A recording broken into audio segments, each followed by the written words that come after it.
podcast. My name is Clune-Taylor, and I am a PhD candidate in the Department of Philosophy at the University of Alberta, as well as a research assistant with the Situating Science Cluster Grant, sponsors of the October long lecture series here at the U of A in honor of Alfred Russel Wallace, titled More Than Natural Selection.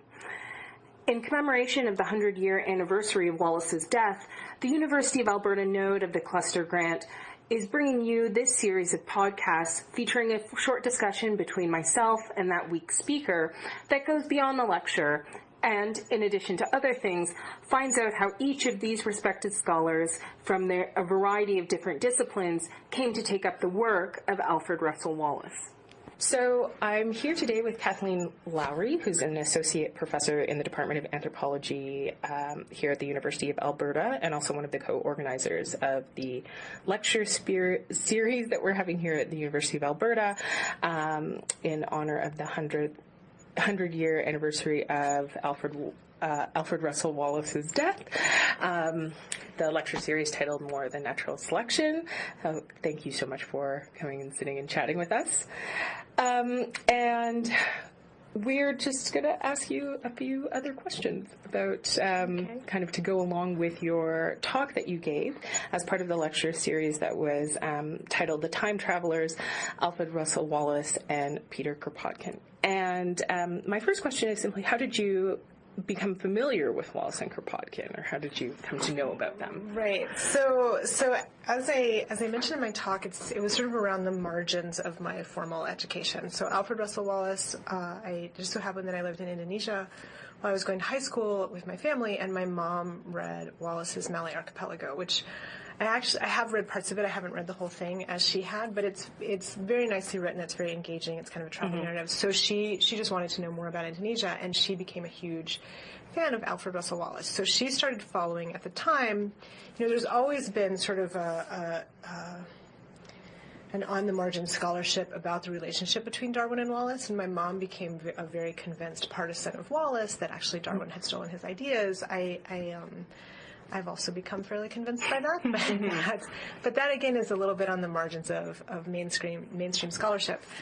Kropotkin, my interest in Kropotkin came when my first teaching job after I finished my doctorate was at a small liberal arts college that had a very kind of lefty ethos called Warren Wilson College, and when I taught the social theory class, my students asked me why, along with Marx, Favour, Durkheim, Freud, why were we not studying Kropotkin? And at the time, I really didn't have a very clear sense of who Kropotkin was, but I looked him up, and in the years since, that was 2003, there's been a really rising interest in anarchism, I would say, both in social activism and in social theory. So, as I started to follow it, you do start to think, it's very interesting that these people who were big, important figures at the time I think there's a book called Darwin's Shadow, and people have talked about the eclipse of Wallace by Darwin. I would say Kropotkin, there's less of a literature about it, but definitely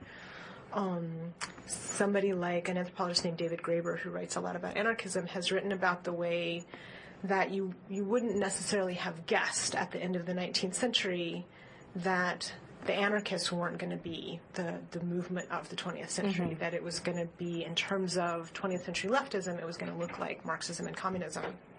So the anarchists, for example, were very involved in the Spanish Civil War. Anarchosyndicalism actually has continued. I mean, it's funny the places that you sort of learn about these things. Anarchosyndicalism, for example, was still a real thing in Bolivia, where I did my fieldwork. It was one of the forms of union organization. So these things don't become completely lost, but they get a bit pushed to the sides, and the 20th century doesn't focus on Wallace, doesn't focus on anarchism.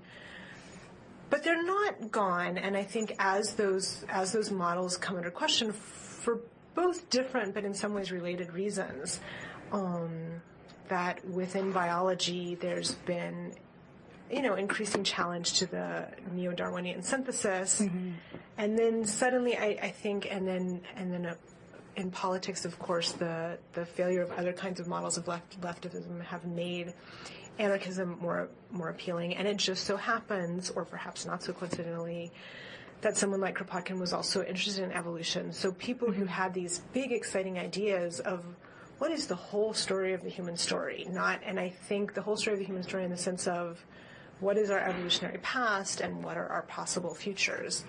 And I think that Wallace and Kropotkin were both interested in this in really big, interesting ways, which makes them appealing. And I think that people like, say, Darwin and Marx were also interested in this. Marx very explicitly. Darwin, I think, always had a very ambivalent relationship to kind of admitting how the degree to which he was interested in social issues. Sometimes he found it convenient to sort of do this, oh, I'm just a scientist thing. And then other times I think he much more explicitly was speaking to those sorts of issues. But at any rate, as one set of models, we start to see all its flaws. We get interested in other things. We also, I think, maybe I should just talk about myself. There is a way in which you always are looking for kind of intellectual allies, and there's something very reassuring. I don't know why it is exactly that I started thinking more about, Wallace was always kind of there in my mind. I don't know what it was that prompted me in recent years to start reading more systematically and to also be reading Kropotkin at the same time. And maybe it was just that convergence and then thinking, there were these other models of the evolutionary story that were connected to other models of what the possible human future might be. And there's something very reassuring about finding allies in the historical past if you're interested in things like feminism or things like anti-racism. Sometimes the critique of those things can be, this is just almost like it's an evanescent late 20th century fad. Like, now everybody thinks that women's issues are a big deal, but this is not a fundamental part of the human story. And so there's something really reassuring about, it was not impossible to be interested in those issues or to think about those issues in a different way in the 19th century. There were people who did. They didn't happen to be the predominant kind of influences in the 20th century, but they were there. And I guess there's also something there's something very satisfying about, or it depends. There are scholars who find sort of the neglected geniuses of the past very appealing, and I think that's always for personal reasons, because you feel like maybe I'm a neglected genius. Someday everyone will discover me, or feeling that you haven't been at the heart of things. I think there's a certain kind of scholar who finds that kind of past scholar very appealing. The person who everyone should have recognized their genius, and if they didn't, it's not. It doesn't take a Freudian to figure out what's the appeal of that story. So I think Wallace and Kropotkin, but that is maybe a little too dismissive. I think that it is also true they were more correct about many things than were, certainly than Darwin. Marx is a more equivocal case, I think, but somebody who noticed at the time things like women's issues, I think that is impressive because so many people didn't. Somebody who noticed at the time things like race issues in a more sympathetic way, not in a way that would necessarily find entirely recognizable, but I think that's first worth acknowledging, but also second really takes away from the power of that argument that suggests, no one could have known. No one could have known that it was wrong to be racist. No one could have known it was wrong to be. And you think, actually, it wasn't impossible. Some people did notice, even in the 19th century, that, and there's something really vindicating and exciting about finding those people. So when you do find them, for me at least, you think, I'm going to read more about that person. And then, of course, it's very satisfying when it turns out that some of their other intuitions were also, turns out in the long run, to be vindicated. So someone like Kropotkin, who really emphasized cooperation and evolution, there's something very satisfying about the fact that that is some of the cutting edge in contemporary biology. Or somebody like Wallace, who was arguing with Darwin about sexual selection in the late 19th century, and then that is something that is very contemporary, and there's contemporary debates around how's our understanding about sexual selection. Have we actually made some mistakes there about what role that plays and how that functions in evolution? I think it's gosh, it both makes you more impressed about Wallace. There's something really reassuring about it in the history of human ideas, that it wasn't impossible to have better ideas even in a previous time. So for all of those reasons, I think that Wallace and Kropotkin are appealing, and as I'm interested in those ideas. And of course, also you have arguments with people, and it's very satisfying to say, no, it wasn't impossible to have other kinds of ideas earlier. Look at someone like Wallace and Kropotkin. They did have these kinds of ideas that, so for all of those reasons, I found Wallace and Kropotkin appealing and started trying to read more about them. Okay.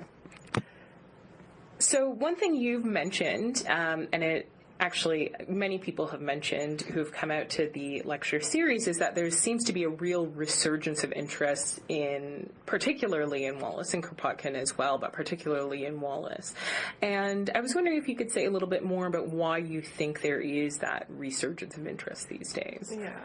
Well, I mean, I think the kind of historical scholarship that says we're always sort of recreating our genealogies from the present moment, and then we redraw them when we have different ideas in the present. I think that's really true, and I think one of the reasons that Darwin has been such a hero for many 20th century biologists is I think, in fact, they actually did find many of the sexist and racist implications of his research either explicitly or in some way, either explicitly appealing or in some way, well, maybe it's not politically correct to say this or that, but really the story is going to turn out to be, it's going to be true, that race works in the way that Darwin was sort of suggesting, or that sex works in the way Darwin was suggesting it was. So I think people pick their ancestors for all kinds, it's very motivated kinds of choices that are made. And I think now, at this moment, we are looking for different ancestors. So I think that suddenly these figures, because they did have different sorts of ideas that now seem more correct to us.